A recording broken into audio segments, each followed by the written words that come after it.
La princesse Nafi rassembla son courage, s'habilla de vêtements simples comme ceux portés par les villageois, et marcha hésitante à travers la forêt jusqu'à leur endroit favori. Son cœur était lourd lorsqu'elle vit Tafa déjà assis sous leur arbre préféré, les yeux fermés avec un sourire plein d'espoir sur les lèvres. Nafi ressentit un pincement de tristesse, réalisant qu'il était venu tôt, excité par leur rencontre après si longtemps, mais maintenant elle devait briser son cœur avec ces nouvelles. Approchant Tafa tranquillement pour ne pas l'effrayer, Nafi s'agenouilla gracieusement sur la couverture de pique-nique qu'ils avaient tissée ensemble dans des temps plus heureux. Les souvenirs affluèrent dans son esprit, la remplissant à la fois de joie et de tristesse.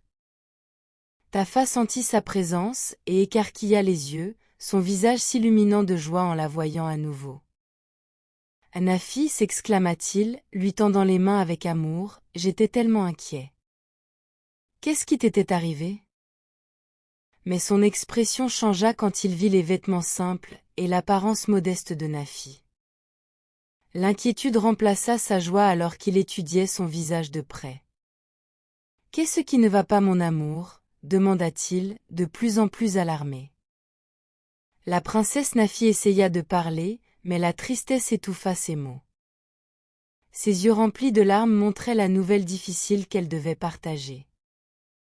Tafa la regarda avec compassion et préoccupation, sentant que quelque chose n'allait pas. Il lui serra les mains plus fort, l'incitant à lui dire ce qui la troublait.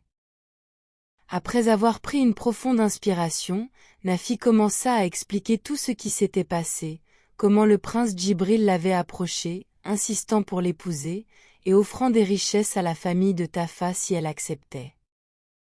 Elle confessa sa lutte entre vouloir suivre son cœur, et se sentir obligée de considérer l'offre en raison de tout ce que Tafa avait fait pour elle.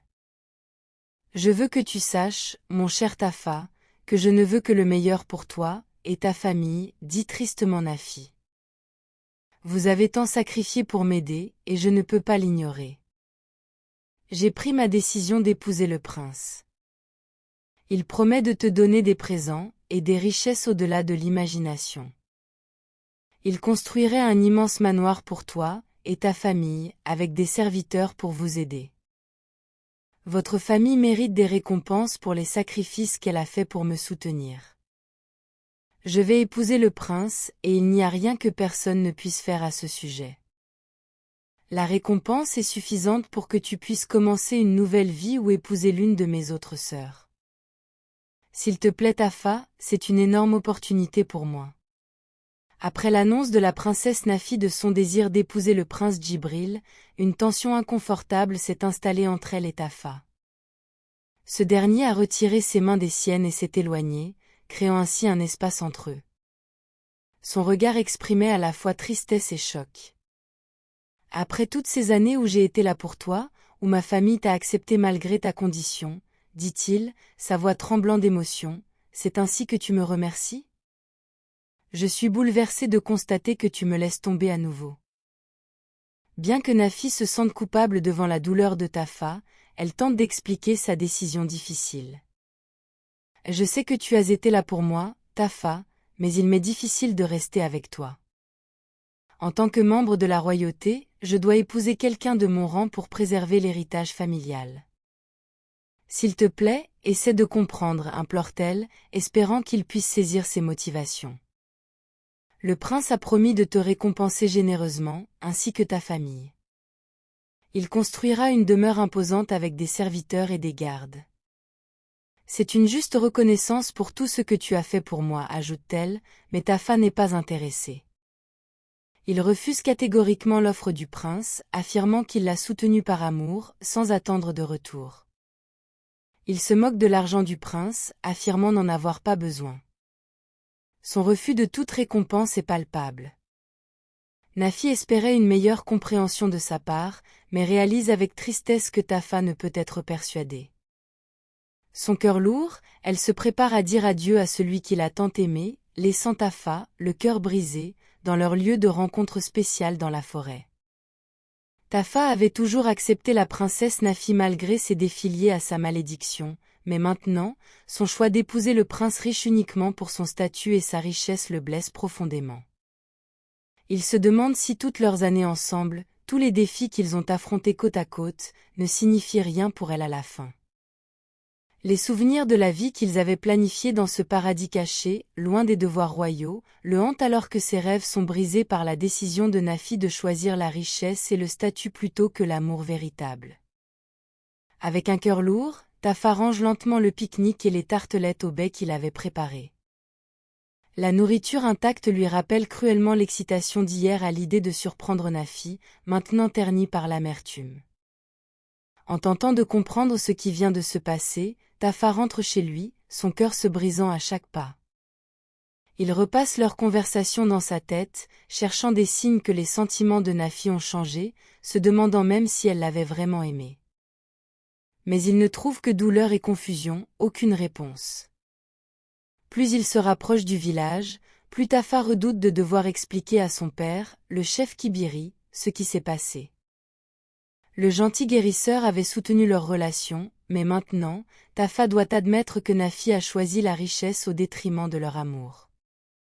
Son visage trahi par la déception devant son père, Tafa frissonne.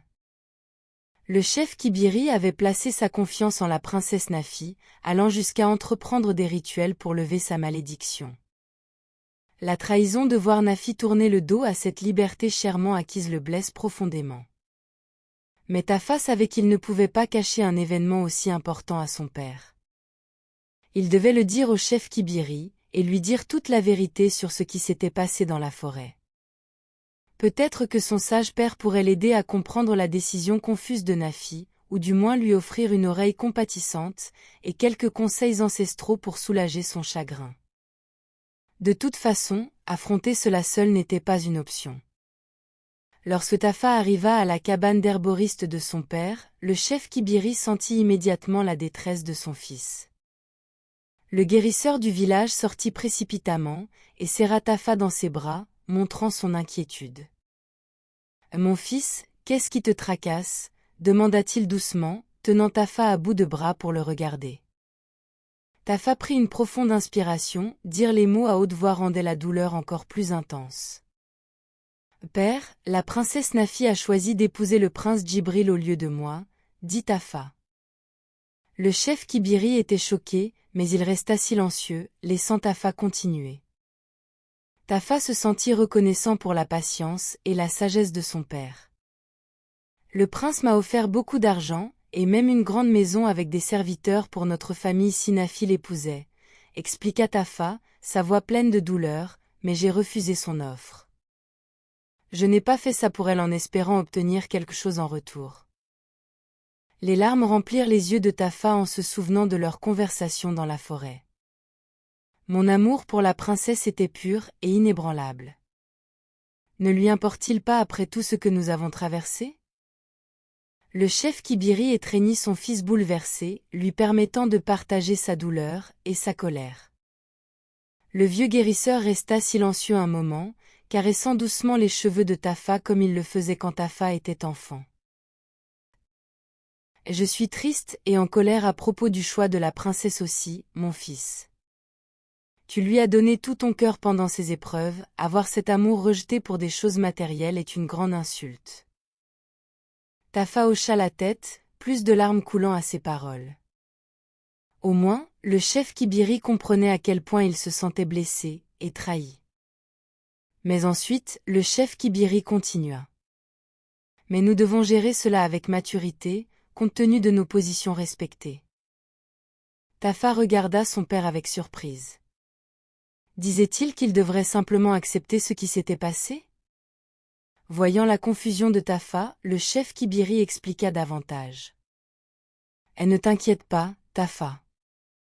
Viendra un temps où tout le monde, pas seulement dans le royaume mais dans le monde entier, t'honorera et te célébrera. Tu dois juste être patient, et fort comme les puissants chênes endurent de nombreuses tempêtes. La voix du chef Kibiri devint plus déterminée. Continue juste d'être le bon homme honorable que tu es. Le moment viendra où tout le monde verra ta véritable valeur. Alors, tu obtiendras la reconnaissance que tu mérites, qui vaut bien plus que toute richesse temporaire. Tafa fronça les sourcils, confus par les paroles mystérieuses de son père. Mais père, que veux-tu dire? S'il te plaît, explique clairement car je ne comprends pas. Le chef Kibiri sourit gentiment, et posa sa main sur l'épaule de Tafa. Ne t'inquiète pas, mon enfant.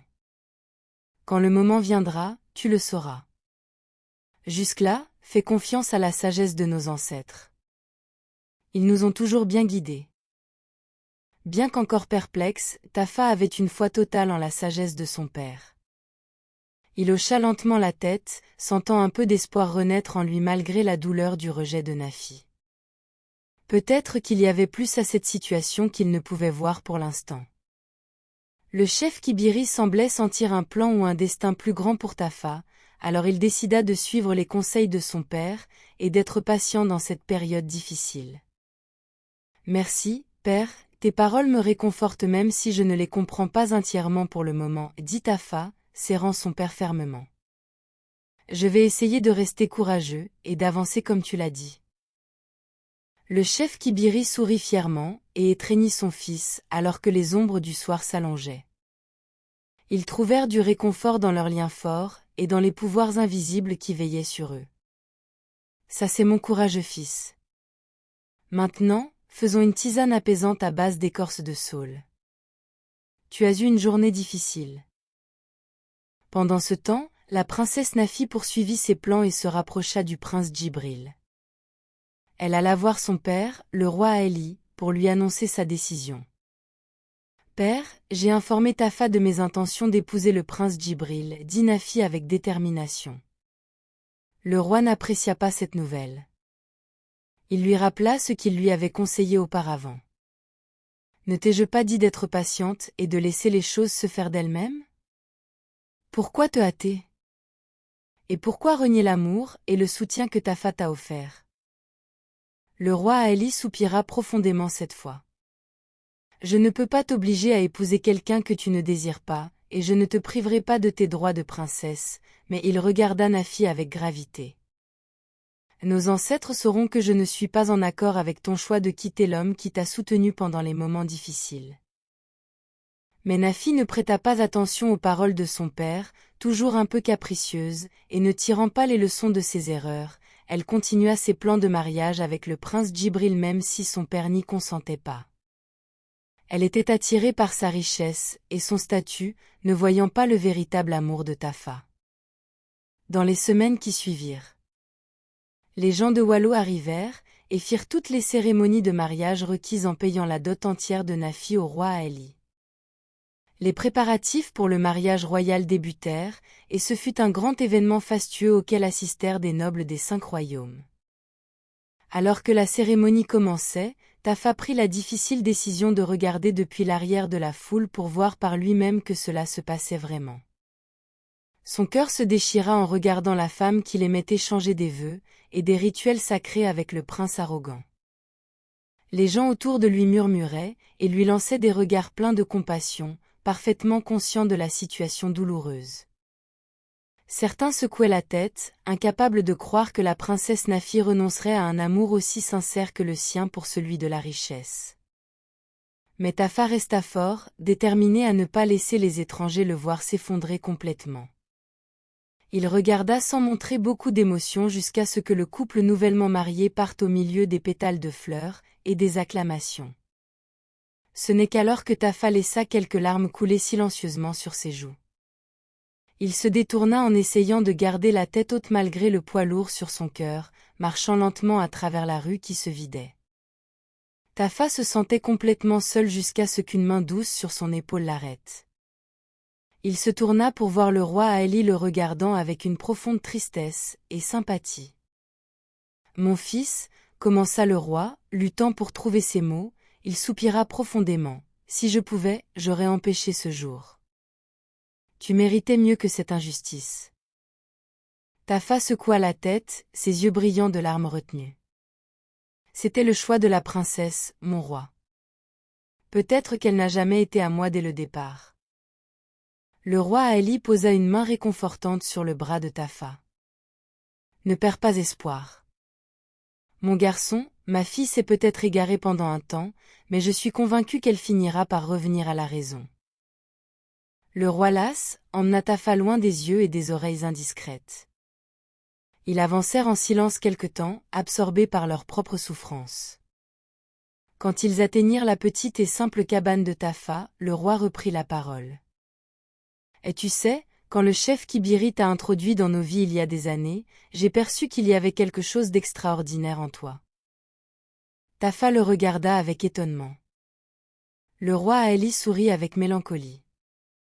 Et oui, il y avait quelque chose de remarquable chez ce modeste joueur de flûte, qui faisait preuve de plus de courage, d'honneur et de bonté que bien des royaux que j'ai rencontrés. Tu as été là pour ma fille quand elle était au plus mal, quand d'autres auraient pu la délaisser. Ils s'arrêtèrent devant la porte, le roi se tourna vers lui. Ce jour-là, j'ai juré aux esprits que je te considérerais comme mon propre fils, en raison du rôle crucial que tu as joué dans le parcours de Nafi. Et ce serment reste valable malgré ses fautes actuelles. Tafa fut ému d'entendre les mots du roi. Même après tout ce qui s'est passé, il était encore vu comme un membre de la famille royale. Et tu as été victime d'une grande injustice aujourd'hui, mon garçon, dit gravement le roi à Eli. Mais nous devons avoir confiance que les ancêtres ne t'ont pas totalement délaissé. Il reste encore de plus grandes histoires à venir. Le roi tendit les bras, et serra Tafa chaleureusement, le laissant enfin pleurer sa peine contre son épaule. Ils restèrent ainsi un moment, partageant leur chagrin sur les décisions de la princesse. Lorsque Tafa parvint à se calmer un peu, le roi le tint avec un regard fier. Tu as fait preuve d'une dignité, et d'une grâce incroyable à travers tout cela. N'oublie pas que les forces célestes remarquent des gens comme toi, même quand le monde ne voit pas ton esprit admirable. Avec cela, le roi Aeli donna une légère tape réconfortante sur l'épaule de Tafa avant de retourner au palais. Tafa le regarda partir un moment avant d'entrer dans sa simple hutte, se sentant émotionnellement épuisé mais légèrement encouragé par la pensée de forces mystérieuses continuant à travailler. Tafa réalisa que même s'il avait perdu la princesse, il avait gagné quelque chose de précieux, un père adoptif qui voyait sa vraie valeur au-delà de son statut commun. C'était un petit réconfort, mais cela lui donnait un peu de force pour affronter l'avenir incertain qui l'attendait. 3 ans plus tard, la princesse Nafi et le prince Djibril eurent un fils nommé Khalil. Le pays fut bouleversé par une terrible nouvelle, le haut roi, qui avait l'autorité sur les 5 royaumes, et dont le prince Djibril était le fils, était mort d'une maladie incurable. Malgré les soins des meilleurs guérisseurs, le haut roi n'avait pas survécu, et s'était éteint. Cette nouvelle tragique arriva vite à tous les royaumes. Rois, chefs et conseils furent avertis de la perte immense de leur souverain suprême. Une période de deuil intense fut déclarée dans tout le pays. La noblesse des 5 royaumes se rendit à la capitale pour rendre hommage aux défunts. Après des jours de lamentation et de rituels funéraires, le haut roi fut inhumé selon les traditions anciennes. À présent, il n'y avait plus de roi pour régner. Mais les coutumes disaient que 7 jours exactement après la mort du roi, son fils aîné devait être couronné nouveau souverain pour diriger tous les royaumes. Alors que le 7e jour approchait, les rois et les personnalités importantes des 5 royaumes se rendirent sur les lieux sacrés de cérémonie où aurait lieu le couronnement. La princesse Nafi était comblée que son rêve de voir Djibril devenir le haut roi se concrétise enfin. Djibril était également ravi de devenir le souverain suprême pour lequel il avait été préparé. Le jour spécial arriva, et les gens se rassemblèrent de partout pour assister à cet événement de couronnement majeur. Chefs, prêtres et nobles arrivèrent habillés de leurs plus beaux vêtements. La princesse Nafi regardait avec enthousiasme, tandis que les prêtres commençaient les rites complexes et les chants. Lorsqu'ils eurent terminé, le grand prêtre demanda au prince Djibril de s'avancer. Il désigna une couronne ancestrale et dit « Cette couronne révélera si tu es le premier-né légitime et l'héritier du trône. Soulève-la de son socle. » Djibril avança avec confiance et essaya de soulever la couronne, mais à la stupéfaction générale, il n'y arriva pas, malgré tous ses efforts. Les gens chuchotaient en perplexité alors que Djibril s'efforçait. La princesse Nafi pleurait, comprenant qu'il y avait un problème. Djibril demanda à tout le monde de rester calme alors qu'il continuait, mais la couronne ne bougeait pas. Finalement, le grand prêtre fit taire la foule. Prince Djibril, il semble que les dieux aient choisi que tu n'es pas destiné à être roi. Djibril protesta, mais le prêtre poursuivit. Je savais déjà que tu n'étais pas le vrai premier-né, mais j'ai attendu ce test pour le prouver à tous. La foule se fit plus bruyante alors que Djibril le niait, mais il était évident que quelque chose de plus grave se passait. Même si Djibril avait été formé pour devenir roi, les dieux avaient d'autres plans. Le grand prêtre fit taire à nouveau la foule. N'y résiste pas, prince. Les esprits ont décidé que le véritable héritier premier-né, qui devrait être notre roi, n'a pas encore été révélé. Il regarda Djibril, qui réalisa qu'il ne pouvait pas contester la décision. La foule commença à discuter, ne sachant pas qui devrait être leur chef maintenant.